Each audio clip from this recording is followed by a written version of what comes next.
कच्ची केळी बघितल्यानंतर मला तर आठवतात फक्त चिप्स। तर चला म्हटलं आज कच्ची केळी होती तर चिप्स बनवून घेऊया। तर साधे साधे चिप्स तर भरपूरदा बनवून झालेले आहेत आणि खाऊन सुद्धा कंटाळा आलेला आहे।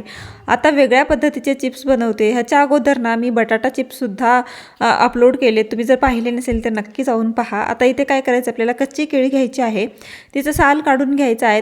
तर अशा प्रकारे साल काढायचं आहे आणि कच्चे केळीचं साल काढल्यानंतर ना ते लगेच केळ काळे पडतात, म्हणून काय करायचं आपल्याला पटापट पाण्यात टाकायचं आहे आणि पाण्यात मीठ टाकायचं आहे, म्हणजे ते काळी पडणार नाहीत। तर अशाच प्रकारे सगळ्या केळींची साल काढून घेतलेली आहे आणि पाण्यात टाकून ठेवलेलं आहे। आता इथे खिसणी घ्यायची आहे, तर साधी सगळ्यांकडे अवेलेबल असते तीच खिसणी आहे, काही वेगळी नाही आहे। सगळ्यांकडेच अशा प्रकारे खिसणीच्या बाजूला अशा प्रकारे साईजचं किंवा शेपचं आकाराचं एक खिसणी राहते, ती घ्यायची आपल्याला आणि त्याच्याने आपल्याला हे चिप्स काढून घ्यायचे आहेत सरळ एकदा।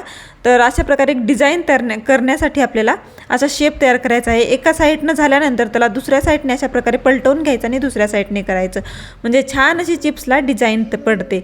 त्याच्यानंतर आता थोडेसे चिप्स मी ना उकडून घेणार आहे, त्याच्यासाठी कढईत पाणी ठेवलेलं आहे, पाण्यात मीठ टाकून घेतलेलं आहे। आता सगळे चिप्स आपल्याला पाण्यात टाकून ठेवायचे आहेत। तर मी पाण्यात टाकून ठेवलेले चिप्स आता कढईमध्ये टाकून ठेवते आणि कढईमध्ये ऑलरेडी मीठ टाकलेलं आहे। आता 2 मिनटं फक्त त्याला उकळी येऊन देऊया। तर उकळी आलेली आहे, गॅस बंद केला, जास्तही उकळी येऊन द्यायची नाही आहे आपल्याला।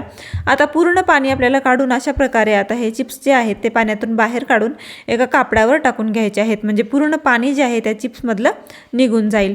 मी इथे सगळे चिप्स कापडावर काढून घेतलेले आहेत आणि पूर्ण पाणी आपल्याला पुसून घ्यायचं आहे।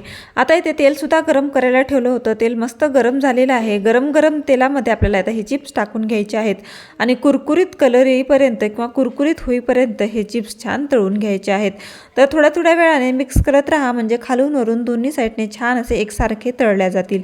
तर हे चिप्स छान तळले गेलेले आहेत, एकदम कुरकुरीत झालेले आहेत। आता मी एका बाउलमध्ये काढून घेणार आहे आणि राहिलेले सुद्धा अशाच प्रकारे आपल्याला तळून घ्यायचे आहेत। आता ते सुद्धा मी टाकून घेणार आहे आणि गरम तेलामध्ये ते सुद्धा एकदम कुरकुरीत असे तळून घेणार आहे।